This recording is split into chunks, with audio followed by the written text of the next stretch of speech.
23, Merab the Machine Dvalishvili is taking on Petr Yan for the second time. Merab Dvalishvili looking to defend his title for 4 times in a single calendar year, which will be a new record if he can get it done. However, he is taking on a very formidable opponent, almost said performance, opponent in Petr No Mercy Yan. Now, this first fight went very lopsided and went the way of Merab Dvalishvili. And Saturday, we're going to find out if Petr Yan was perhaps injured like he has claimed, or if he made the right adjustments to get it done. And in the co-main event, we have a great flyweight title bout between the defending champion, Alexandre Pantoja, and Joshua Van. Joshua Van is has surged all the way up to the number 1 contender in the flyweight rankings. I believe he's only 24 years old, taking on Alexandre Pantoja, who is currently chasing and getting on the same level as the flyweight GOAT himself, Demetrius Mighty Mouse Johnson. 2 very good, high-level, high-skilled, low-weight class title fights this Saturday. And before we get into the picks, prediction, and preview for this weekend's pay-per-view card, the last pay-per-view card, apparently. It's the last ESPN card, an end of an era, and I say good riddance, ESPN. I hate your rap, I hate you, ESPN. I hate everything you stand for, ESPN. I don't like you, ESPN. Nevertheless, so before we get this started, I just wanted to hit on one thing about this card.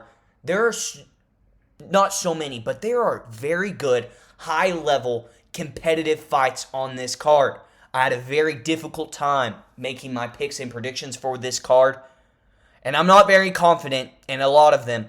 Nevertheless, though, I am confident in them. I know ball. I know this sport like the back of my hand.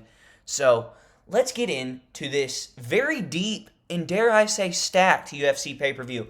There may not be as much star power as we would necessarily like. However, it's very deep, high-level competition. Can't wait for this Saturday. And to start off for the card, we got Muhammad Naimov taking on Marion Santos. I'll be taking Muhammad Naimov in this fight. I believe Marion Santos is a big favorite. Santos is pretty decent, creative on the feet, does good work at range on the feet. Coming off a win over Sodiq Yusuff, who is a very pretty decently high-level staple in the featherweight division. However, I just don't think, especially if you watch back that Francis Marshall fight with Marion Santos, I don't think he's going to handle the pressure well. Naimov is very good at staying on the front foot, keeping the gas on the pedal, keeping the pedal to the gas. I don't know why I said that all autistically. However, I think Naimov is just going to push the takedown attempts, grind this fight up against the fence, maybe mix in a few good loopy strike combinations with Marion on the back foot. And while Marion is pretty creative and good on the feet, I don't think he is super defensively sharp, and he moves just kind of straight forward or straight backwards. Not much lateral movement coming out of him. I think it's going to be really easy for Naimov to get this fight to the ground and in these clinch grappling situations, and I just didn't like what I've seen in that Santos performance against Francis Marshall. Marshall, not a bad fighter at all. Not super high level, though. Naimov, decent amount of experience in the featherweight division in the UFC. Beat a guy in Nathaniel Wood a couple years back. Kind of, you could say, a similar matchup in that regard, but I just trust Naimov much more in this fight. Santos hasn't shown too much finishing ability, and I think this just leans Naimov getting control time and racking up a decision win in there. So I'm going to take Muhammad Naimov by probably 30-27 decision. I think this is a really bad matchup for Santos. Moving on up the card, we have Mansour Abdulmalik coming off a fight that was actually overturned that he won against Cody Brundage, taking on Antonio Trocoli, who's coming off a submission loss to Tresean Gore. And before that, in his UFC debut, took on Shara Bullet Zipirit. Shara Magomedov didn't look great in that outing either. He is 6'5", which is pretty tall for the middleweight division. However, I don't think Mansour Abdulmalik has the highest level of skill and technique whatsoever. However, he is a very high-level athlete, very physical, and I just like his. I just think he's a better fighter in general, and not even necessarily based off like the skill level gap, but just his pure physicality. Tricoli, his cardio is not very good at all. I think this is a fight where Mansour will be able to push this fight up against the fence, use his physicality and strength to dirty it up in those clinch scenarios, some dirty boxing. And I think he has a very good chance of holding Tricoli on his back as well. I believe he has a pretty good collegiate level wrestling background as well. I think the physicality and athleticism of Mansour is just going to take this fight over the top for him. I honestly think he punishes Tricoli in the first round and gets a earlier finish in the second round, probably like ground and pound TKO, maybe even a submission. Tricoli's a very long, lanky guy, could leave a limb or a neck out there to be squeezed upon, but I think this is a second round finish for Mansour. I don't know how far he'll go in the middleweight division, especially after that Cody Brundage performance, but I just think off of pure talent, I think he gets this fight done pretty easily. Mansour, second round finish. I'm going TKO, ground and pound. Moving on up the card, we have Iwo Baranewski. Probably butchered that. I'm not Polish. He is a unit, though. He is density maxing. Taking on Ibo Aslan in the light heavyweight division. I'm going to take Iwo Baranewski. All I've really seen from him, besides a few highlights on YouTube, because I was not able to find any full fights of him, he's freaking mean, man. He has a pretty good offensive grappling game as well. Very powerful on the feet. Had a nasty KO finish over the Brazilian guy on the Contender Series. Even though he's fought really nobodies on the Polish, European regional scene, and the guy he knocked out in the Contender Series, his regional scene performances over in Brazil didn't look that high level either. But I am going to take him over Ibo Aslan, especially over that last fight against Billy Elikana. And the submission loss to Ion Kutelaba. He's very weak on the ground, so I think Baranewski, I don't know exactly how good he is on the ground, but it looks like he is strong, physical, and can get takedowns. I think that's a very easy route for him to be able to win and finish this fight on the ground. And also, the dude throws bombs, man. Throws freaking bombs. Freaking big old shots. And Ibo, he just fights. He's supposed to be a kickboxer, but he fights so tentatively. Just moves straight back. Doesn't move his head whatsoever. It's always on the center line. He'll do this, but it's not actual head movement. I don't like his defensive responsibility whatsoever against a guy who throws bombs in Baranewski. I love a Polish guy. I'm sorry, but I think this reeks of an Iwo Baranewski first round KO. I will always pick against Ibo Aslan. He's shown me nothing in the UFC besides his knockout win over Rafael Caquera, which we learned last week. Everybody, we knew it before, but everyone knocks out Rafael Caquera, okay? I think this is an easy win for Iwo. I think this guy's physically very gifted, very athletic for how thick and dense he is. I don't think Ibo is going to have much to offer except a few inside low kicks early. I think Iwo gets this done early, whether it's on the ground with a submission, ground and pound win, or if it's a straight up one punch KO knockout highlight performance of the night finish. I don't know necessarily how good Iwo is. Again, I've already said that. But I trust a guy with that finishing ability to beat Ibo Aslan, who probably shouldn't even be in the UFC, if we're being honest. Light heavyweight, the bottom feeders are... Moving on up the card, we have Edson Barboza, shout out Lucas Tracy, taking on Jalen Turner, who had a short-lived retirement. Edson Barboza, we're going to start with him. I love Barboza. I've always loved Barboza. Always puts on great fights, especially earlier on in his career. Did not like how he looked whatsoever against Drakkar Klose. Looked very physically weak and just kind of like he has no juice left, man. There's no gas left in the tank, kind of. He had a few sprints here and there where he would land a few good shots or a combination here and there. But, man, I did not like how he looked at all in that fight physically. I mean, he looks good, but, like, the body language. And Jalen Turner coming off a not-so-long layoff. I think it's almost a year. However, the dude's always been very skilled and talent-filled. Talent-filled. No slouch on the ground whatsoever. Has submission ability there. Knows what he's doing. And on the feet, he's very long and lanky. 6'3", huge for the lightweight division. Big hands, powerful thudding shots. I know he's been kind of on a skid, losing to Renato Moicano. Who did he lose before that? Ignacio Baja Mendez getting caught in that submission loss against him. However, I am going to take Jalen Turner here. I just think Barboza doesn't have anything left in the tank. Drakkar Klose, not a bad fighter whatsoever, but the way he was able to just push around and bully Barboza, I don't think that bodes well for him against a guy who's still pretty young in Jalen Turner, who's very physical for the weight class as well. I think it's going to be hard for Barboza to blitz in and land combinations. Jalen Turner, I just... The skill level he has, I'm going to trust, even though he's had a rough, rocky road in the UFC. But the guy's only fought really like top 15 level guys. But at this point in Barboza's career, I trust Jalen Turner a whole lot more to get this done. I'm going to say a late third round finish for Jalen Turner. Third round TKO. I see it kind of maybe Barboza coming out and looking all right in that first round. But I think as it goes, Jalen Turner will be able to push a pace. Will be the better in shape fighter physically.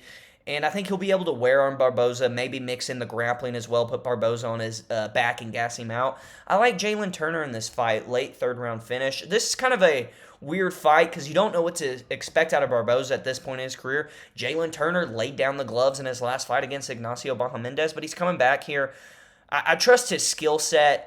And especially at this point in Barboza's career, for Jalen Turner to get this done late in the third round, possibly submission too. I may have to be looking at some odds for that. I don't mind the submission play of Jalen Turner whatsoever. Long, lanky guy, has shown good amount of submission ability.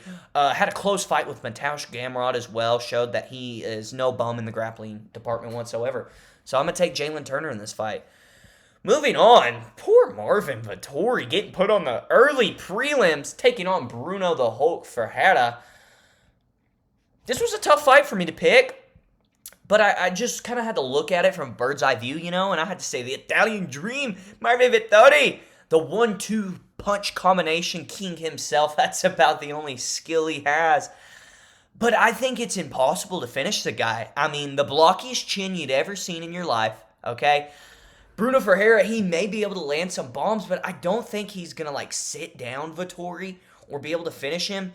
And in the grappling game, Bruno does have a solid submission game that we've seen him improve on. But Vettori also on the ground is no slouch. I think also in this fight, he will look to push a pace a little bit against Ferreira, which is what he should do, and possibly put him on his back as well. I just trust Vettori in this fight, and I honestly can't tell you why. I worry a lot about the miles and the damage that Vettori has taken on his body in his recent outings in the UFC middleweight division. But defensively, I think Bruno is a little vulnerable. He leaves his chin up sometimes, drops his hands. And I think Vettori, as long as he is able to keep a good pace and, he's able to do that, he usually always has good cardio in these fights. He never stops pressing forward no matter what. If he's able to keep Bruno on the back foot the entire time, I think it'll open up his crypts. A piece, you know what I mean? I think he'll consistently just be able to out-damage Bruno throughout this fight. Maybe Bruno gets the first round off of him. But I see Vettori putting him on the back foot, putting him up against the cage, and just putting a pace on him and wearing him down. Maybe shooting double legs, not even getting them, just, attempting them and seeing what happens. I like the pace that Vettori will be able to put on Ferreira in this fight, and just the overwhelming that he has coming right down the pipe. Ferreira will not be able to finish him. I'm taking my boy, the Italian Dream, Marvin Vettori. How can you not like this guy, dude? He's a freaking certified autist. And that's the early prelims. Moving on to one of the hardest fights, in my opinion, to pick on this card. Opening up the prelims. Nazim Saidakov taking on Faraz Zion. This was a very hard fight for me to pick. Both guys coming off amazing performances. Nazim Saidakov in that crazy scrap he had against Nicholas Mota in Baku, Azerbaijan. And Faraz Zion having an impressive performance against Mike Davis. I believe that fight was in... No, that fight was in France, I believe. France or Saudi Arabia. One or the two. This fight was so hard to pick for me, man. I'm taking Nazim Saidakov by decision. I don't think he'll be able to put out Ziam. However, I was rewatching his fights against Mota and Ismail Bonfim before that got stopped by the doctors. I think Fares is slower than both of those guys. He probably is the overall better fighter, rounded out with his pretty strong offensive grappling game. However, Saidakov is no slouch in those clinching positions. He's a pretty strong guy himself. And Ziem moves straight forward or straight backward.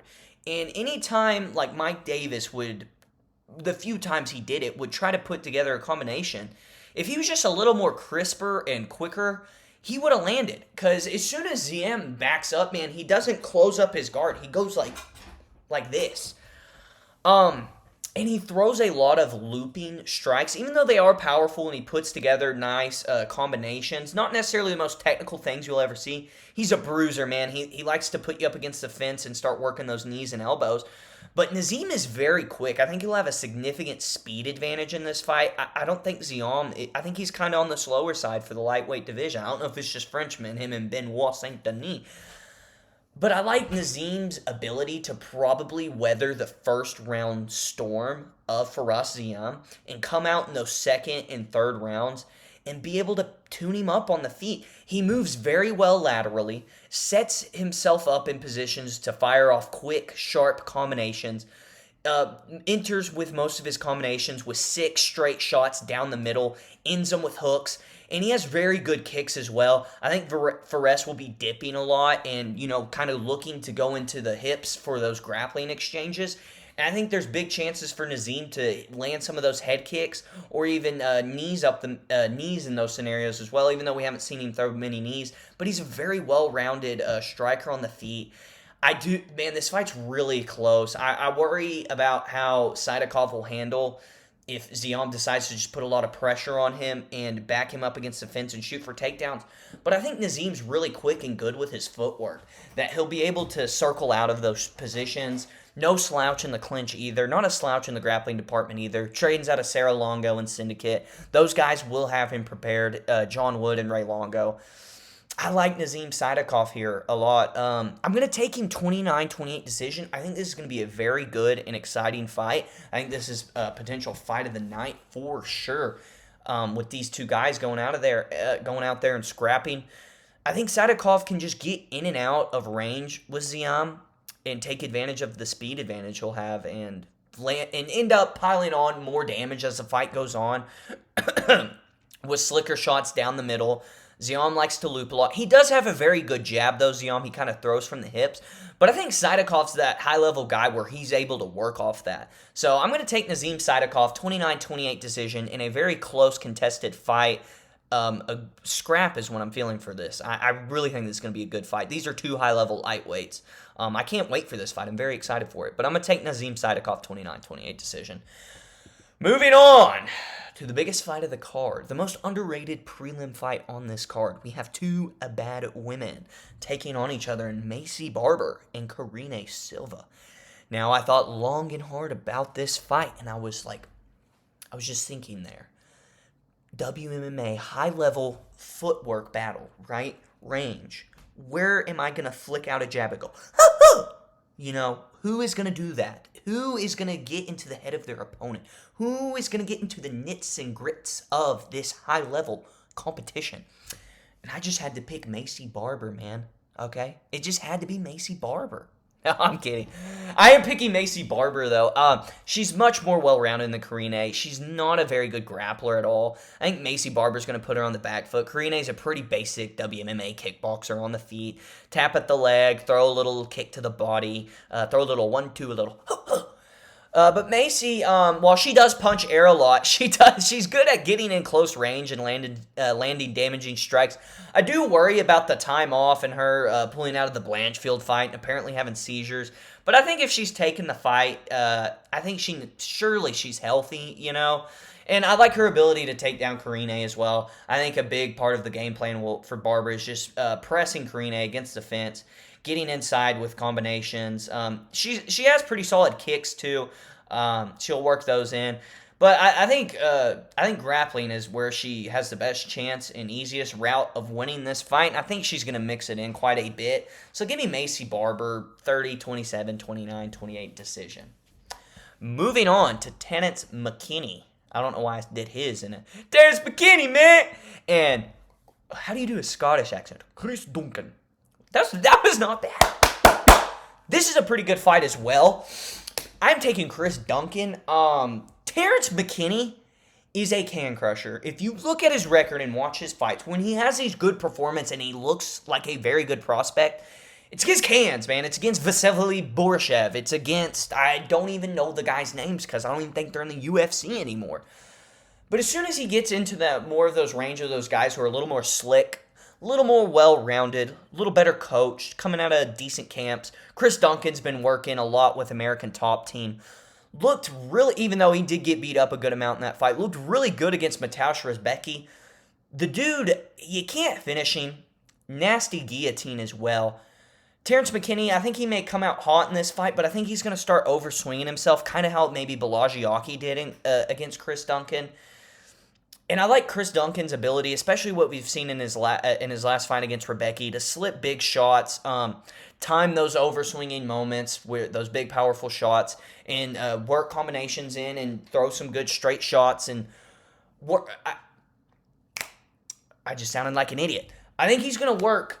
I think he's going to do good work, slipping off of Terrence McKinney's shots. And I don't think Terrence, even if Terrence gets down Chris Duncan in the grappling realm, Terrence McKinney, he has pretty good submission ability, but I think Chris Duncan's right on that level with him as well. I'd say he probably has overall grappling advantage as well. I think he's more physical, a little better overall wrestling, grappling game in general. But, man, I just got to take Chris Duncan in this fight. I kind of thought about this one for a little bit, too. I thought that, for some reason, I had the feeling like McKinney could get this done. But after seeing what Duncan did against a high-level guy, Mateusz Rebecki, I'm going to trust him to win this fight. I'm going to take... I don't know when he's going to win, but I don't even know how he's going to win, but I am very certain he is going to win. How should I... I don't know, man. Chris Duncan's going to win. He's the crisper striker on the feet. Puts together more well-rounded combinations, keeps it more high and tight, more defensively responsible. I think Terrence McKinney is going to leave his chin out there a lot, over-swinging for things. I'm not going to make a prediction of how this fight ends, but I am going to take Chris Duncan because I cannot... Like, there's a lot of different ways in my head this fight could go with Chris Duncan, but I'm going to take him to win, and that's all we're going to say about this fight. Moving on to another high-level competition in the lightweight division. Another fight I went just back and forth on and didn't know exactly who to pick in this fight. I think Manuel Torres is very good on the feet, man. Very explosive. Maybe not the most technical guy. He leaves himself open to shots. However, he comes back with big shots. They're built very similar. I am taking Grant Dawson, though. I have noticed in Manuel Torres' fights, anytime it's any grappling exchange, and he hasn't fought too many high-level grapplers, especially compared to Grant Dawson. He kind of just leans into his physicality and using just strength to get out of those spots, and I don't think he has any chance of winning this fight against Grant Dawson unless it's an early KO, if he is going to go in there and do those type of things against Grant Dawson. He is a very good wrestler. He, especially for American wrestlers right now, especially in the lower weight classes, he's cream of the crop, man. He does a very good job of positioning himself. He's patient. However, when he finds himself in a position he likes, he does posture up and drops bombs. He has a pretty good choke game as well, no diddy. And what worried me a lot about in this fight, what was sticking in my head, was that Grant Dawson KO lost to Bobby freaking Green, dude. King Green, man. King Green himself. I was like, man, is Manuel Torres going to catch him? But Manuel, I was watching that fight against Baja Mendez. He overswings a little too much for my liking. He gets a little greedy. So I think even if he does hurt Grant Dawson early in this fight, I think he gets really greedy, presses on the gas really hard. I think not only could he outpunch himself a little bit trying to get a finish, in those situations, if he's not patient, and he hasn't showed me to be the most patient guy in his past fights, I think that opens up the grappling department even more for Grant Dawson. I just like the openings that Manuel Torres is going to show to Grant Dawson for him to be able to get it to the ground and do work there, get off damage, or get a submission win. Man, this fight's so close. I almost want to swap it. I just can't, though.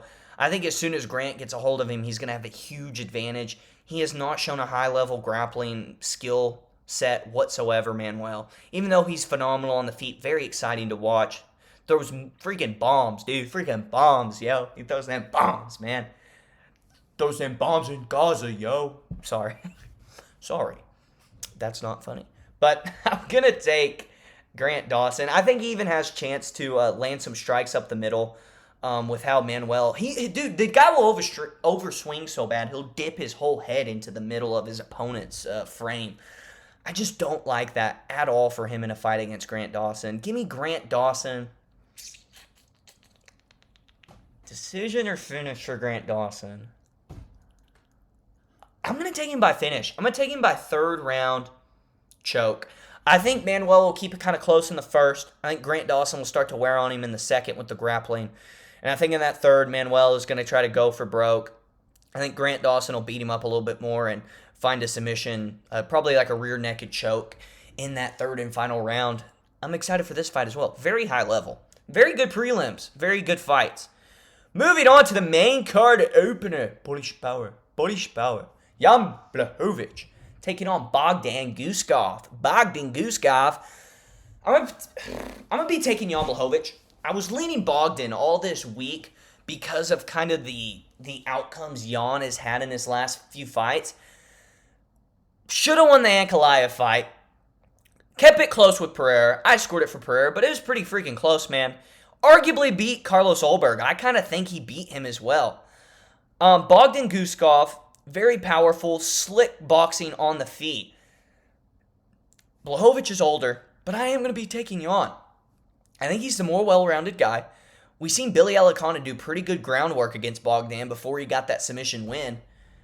But I think Blachowicz is going to do a very good job like he does in a lot of these fights, especially in his fight against Carlos Ulberg, who's a much more high-level striker, maybe not the same amount of finishing ability as Guskov, but a more high-level striker. He's very good at managing the range. He throws those power body kicks, and they keep his opponents off him, man. He does a very good job of not getting backed up and getting into... how should I put this? Like boxing, like scrappy, like exchanges. He does a very good job of that.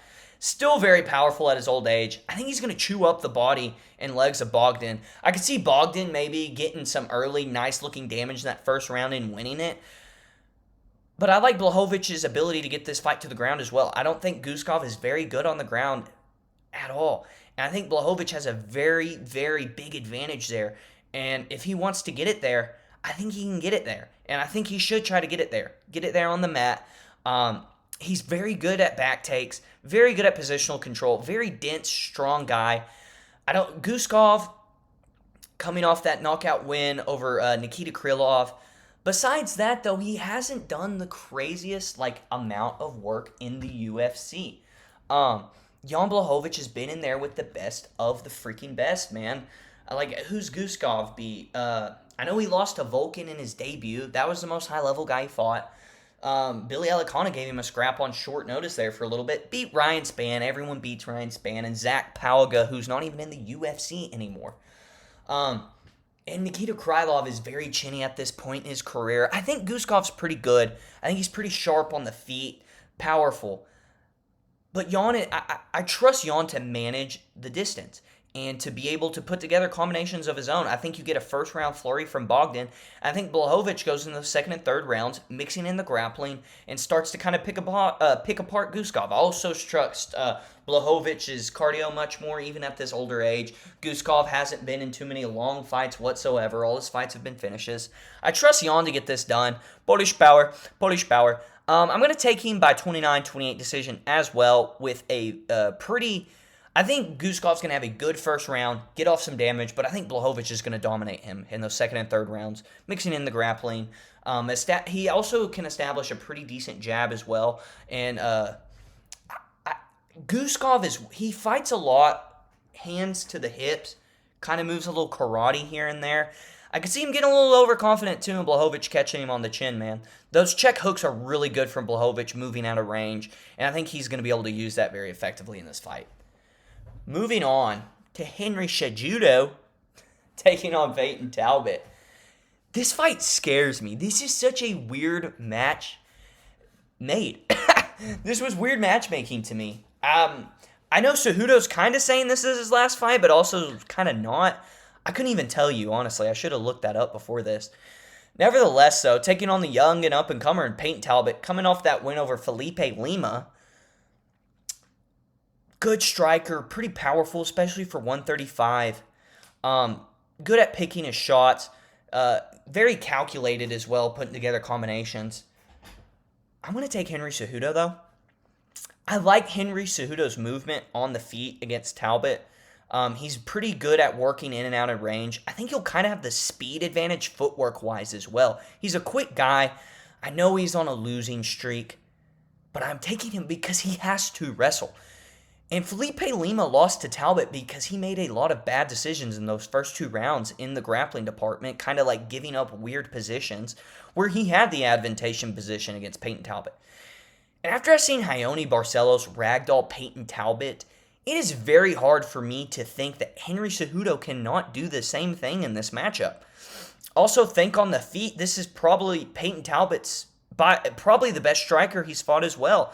Felipe, he's pretty explosive on the feet and has some finishing ability, but he's not as calculated. Henry Cejudo has pretty dang good hands as well. I think he's going to chew up the legs early in the fight as well. I think he's going to be able to stay out of boxing range for Peyton Talbot to land those sharp counter shots or for Talbot to be able to march him down, time him, and put together those KO shots that he needs to win this fight, because he's not going to win a decision for sure. Unless Talbot gets him out early, I think Cejudo's going to cruise to a win here, especially if he needs to grapple in this fight. It obviously wears on Talbot as well. Showed some maturity, though, for him weathering kind of an early storm from Felipe Lima at UFC 317. I believe it was 317. I was there. Watched that fight live. Nevertheless, so shout out my dad. Henry Cejudo, I think he gets this one done, man. I think he's going to get a little Peyton Talbot pillow. He's going to punt him. Shout out the pillow verse of Henry Cejudo. I think the leg kicks are going to be a big thing here, though. Peyton Talbot stands pretty heavy on his lead leg. He likes to box, man. That's really all he is a boxer. Throws a few good kicks up the middle and stuff. Henry Cejudo will be in and out of range. I think he even tunes him up on the feet a little bit. I think these odds are crazy. And Cejudo, dude, take the guy down, and you're going to win. Take him down. I don't see, how you can pick Talbot in this fight. And I'm afraid he's going to win because of that. He's going to go out there and somehow put on a clinic against Cejudo, get him out of there early or something. But when I'm looking at this fight and I'm watching the film, this is Henry Cejudo all day. And I just can't bring myself to pick Talbot. I mean, maybe he finishes him. I just don't think he does. Henry Cejudo's, has he ever even been knocked out? I don't think he has. Very hard guy to finish. Henry Cejudo, man, in a 30-27 win. I think he's going to dominate him. That's what my gut is telling me. But there's this weird thing in the back of my head that's Peyton Talbot's going to knock him out. It's one of those fights, you know. I wouldn't mind upsets on this card, though, as we will talk about in the co and main event of the evening. Moving on to the feature fight of the night. Very high-level fight. Very hard fight for me to pick as well. We have Brandon Moreno, one of my favorite flyweights of all time. One of my favorite fighters. I always love Brandon Moreno. Love watching that dude scrap, man. Freaking exciting fighter. Good fighter. Great fighter. Former champ. Taking on the young and up-and-coming Tatsuro Taira. The only loss of his career coming against Brandon Royval, which he got 2. He won 2 of those rounds pretty clearly. Brandon Royval, though, beat a guy in Brandon Moreno by split decision. I thought Royval won that fight as well. High-level guy.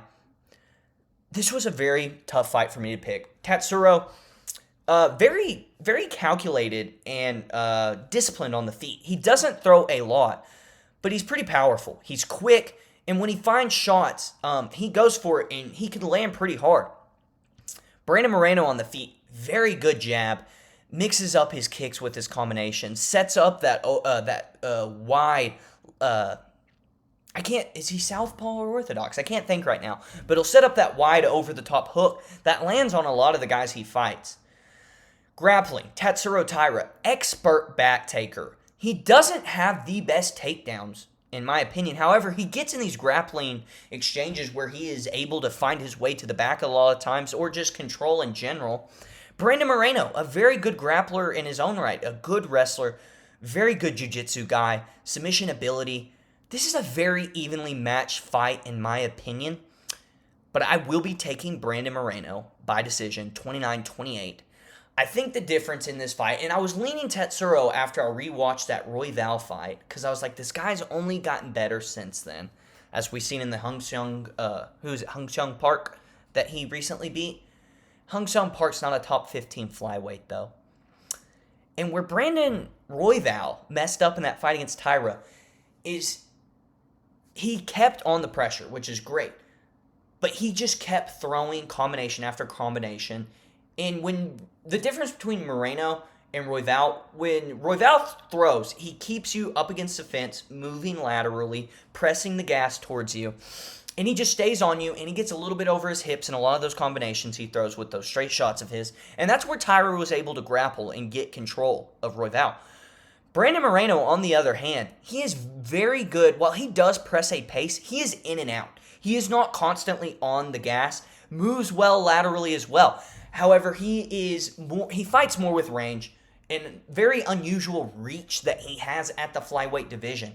I think he's going to be able to establish the jab against Tyra and work his combinations. I think he's going to chew up that lead leg of Tyra as well in this fight.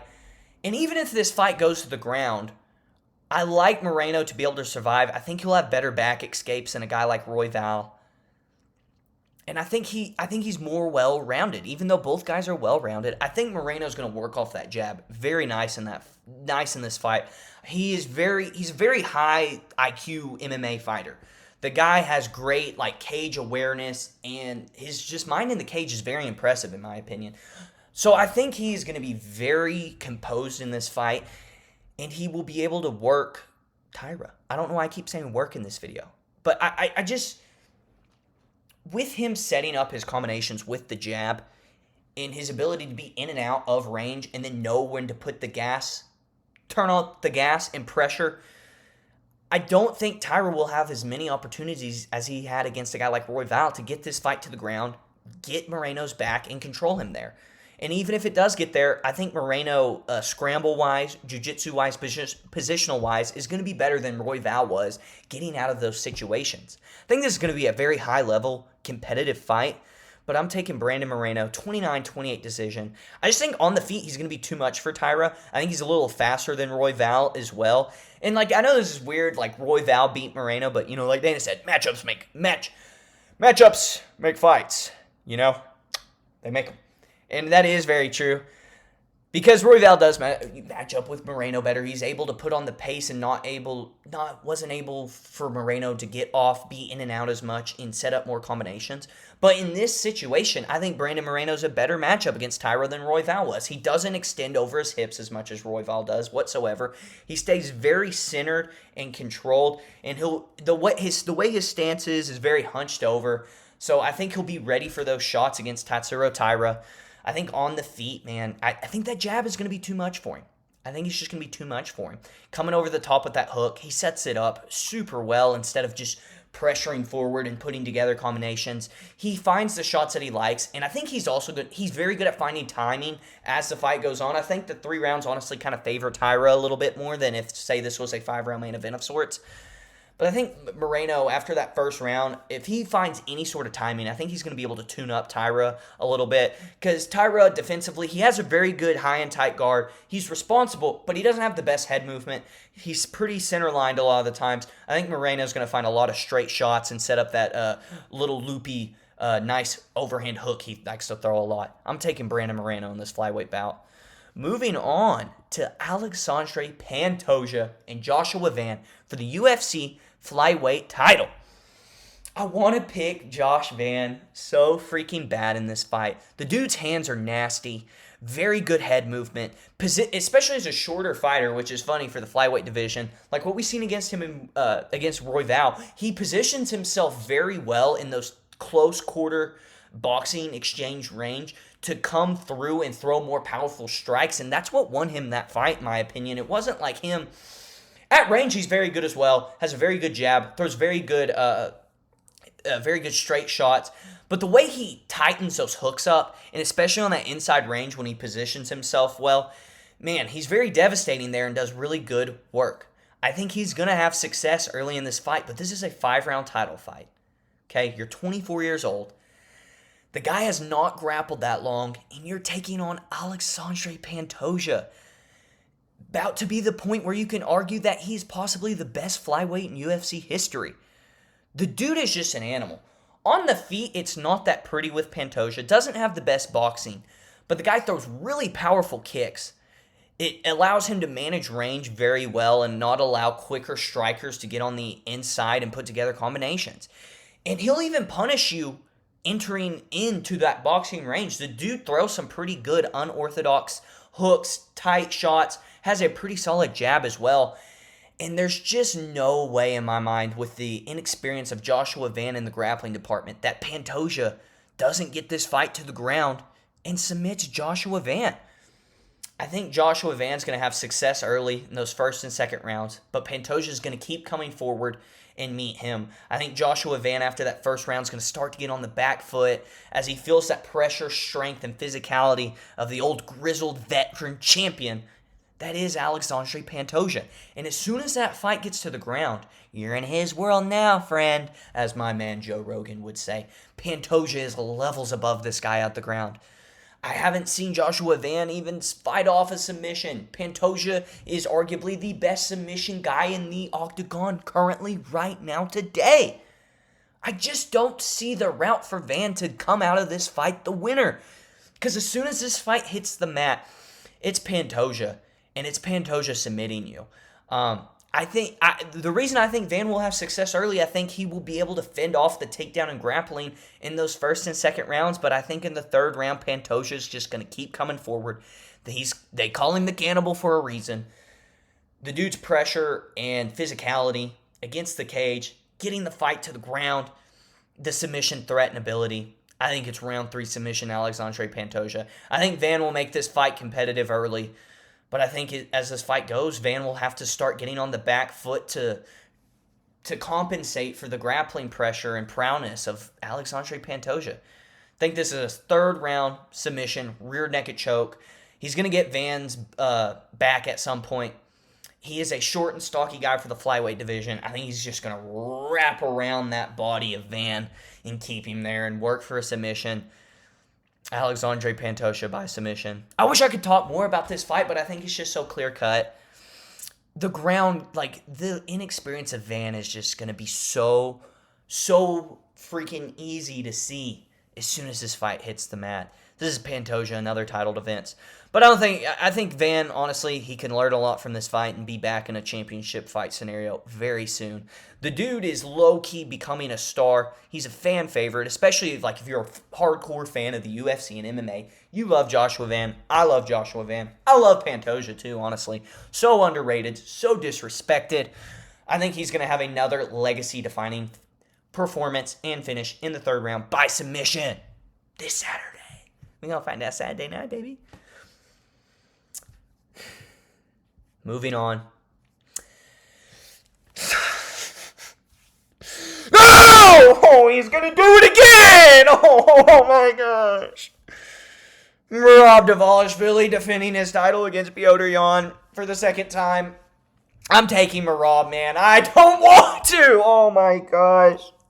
This guy just beats... I don't even hate Merab, but he just beats all these freaking sick bantamweight strikers and violent fighters, and he just wrestles them and takes them down and doesn't stop. He doesn't stop. I think this could be a lot closer fight, though, especially compared to the first. Yan stuffed. He landed 5 of 49 takedowns. So that means he stuffed 44 takedowns. The thing about Merab, though, I want to pick Yan so bad. I have a feeling, man. It's 4 fights in 1 year. And even Sandhagen gave him a run for his money. I feel like low-key Merab is kind of declining after that Umar fight. Like, or maybe he's, I don't know. I have to take Merab, though. If Jan wants to win, he has to. As soon as Merab shoots, he has to grab an underhook and punish him. Or if he's going to get the takedown, you have to punish him. You have to frame. He's going to have to frame on the head, land elbows, land tight hooks, and punish Merab every time he comes in. Jan has to freaking chew up the lead leg. Work the body, Jan. Work the freaking body. Dude, he's going to knock him out the liver shot. No, he's not. Merab, and you can't even break down Merab fights because the dude he is getting better on the feet. He lands some snappy leg kicks to the body. He doesn't really have any straight shots, really. He'll start to pressure you and just start looping those hooks, man. He keeps them pretty tight, though. Just the pressure and the wrestling of Merab. You can't beat it. He's on his way to being the freaking GOAT of the sport, man. He's about to lap the UFC bantamweight division. This is very impressive. I don't hate Merab at all. I wouldn't say I'm a fan necessarily just because his style makes me angry sometimes. But the dude's not entertaining. He's been getting more entertaining. I'm never going to hate him, Merab. I think he's he's funny, man. He's a goofball. I just don't see it for Jan. Even if he does start to pick apart Merab on the feet, Merab, I feel like he hasn't even had to default to the spamming of takedowns lately because everybody respects him so much and fears the takedowns. I am hoping Jan really was injured in that first fight. We maybe see some of those nasty freaking trips of Jan. Some great scrambling exchanges of Jan getting to his feet or staying away out of those clinch up against the freaking fence, knee to the thigh situations. I'm swaying myself to Jan, man. But I can't do it. I got to pick who I think's going to win. And I think Merab, the machine Dvalishvili, is going to get it done once again against Petr Yan. I will be rooting for Yan so hard, not because I hate Merab. I've always liked Yan. I was singing Jan's praises from his first fight. The dude is a killer, nasty on the feet, so high level, super smart, super good on the ground as well. The key for Jan, if he wants to win, is to not be afraid of the grappling, in my opinion. But I think Merab's pressure, and when he does get control of these guys, it's just too much. Like the grip and ability to stay in those advantageous positions are just too good for Merab. And I just can't pick against him at this point. He's on his way to becoming the GOAT. He's very good, very impressive fighter. Yeah. I wonder if Merab comes out a little cocky, though, and wants to mix it up on the feet, and Jan gets to tune him up a little bit. I don't know. I really do think this will be super competitive, though. But Merab's going to win 3 of those rounds. I don't think he'll finish Jan. Jan's too good on the ground and on the feet to be finished by Dvalishvili. I think this will be very competitive, though. I think this is going to be a really good fight. Give me Merab, 48-47. I think Jan's going to take him to the brink. I think this is going to be the closest fight of Merab's career, for sure. I think Jan does it like that. I hope he wins. I want to switch the pick, but I can't. It's Merab, guys. Merab's going to win. And that does it. That's the main event. That does it for my picks, predictions, and preview for UFC 323, the final UFC card of the final ESPN pay-per-view of the ESPN era. Final UFC pay-per-view of the ESPN era. Next weekend is the final card of the ESPN era. Nevertheless, though, guys, let me know in the comments below what you think about my picks and predictions for this weekend's pretty deep, dare I say, stacked UFC pay-per-view. Super pumped for this card. I will have a very interesting video out for you guys tomorrow. Let me know what you think about the video and the predictions and previews in the comments below. Make sure you subscribe. Seen All MMA. I know MMA. I love doing this, and this is fun. Please watch the video. If you've watched it this far, I love you. Please subscribe. Please like the video. I need to be in the algorithm more, man. I need it bad. I'm losing weight. I hope you all have a beautiful day.